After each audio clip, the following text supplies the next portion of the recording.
I love working outside. It can be the sort of day in Newcastle where you feel tired and drab, but we get going on a task together, sweeping the paths of dead leaves, or shifting 50 bags of horse muck, or barrowing clay to the pond and stamping it down with our wellies. It can be freezing cold or grey and drizzly, yet you feel warm all the way through and alive. It's not just the physical activity that warms you up. As we sweep, dig and plant, we are talking about all sorts, from Russian novels to Ugandan farming to Newcastle United's prospects.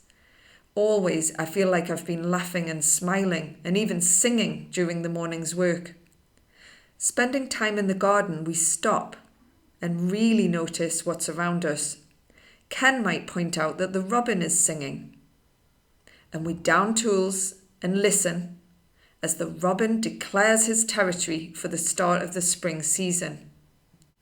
You get to know the work, but you also constantly learn new skills.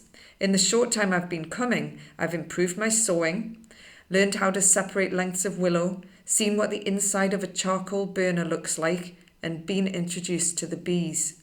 Working all together, seemingly overwhelming tasks get done surprisingly quickly, even when things get challenging. I come to Scotswood Garden because I study work and how to make cities sustainable. In our cities, much of the work we are doing is making us sick and is making the planet and our communities poorer rather than richer. Last year in the UK, 17 million working days were lost due to work-related stress, depression or anxiety. 42% of children in Newcastle live in poverty.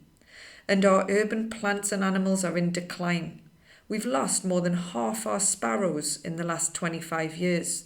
We urgently need to find ways of living in cities that nourish and protect us and our communities, helping us grow with rather than against nature. The volunteers and staff at Scotswood Garden are experts in what I'd call sustainable work.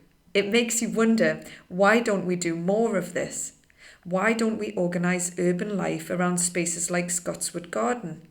What sort of amazing city could we build together?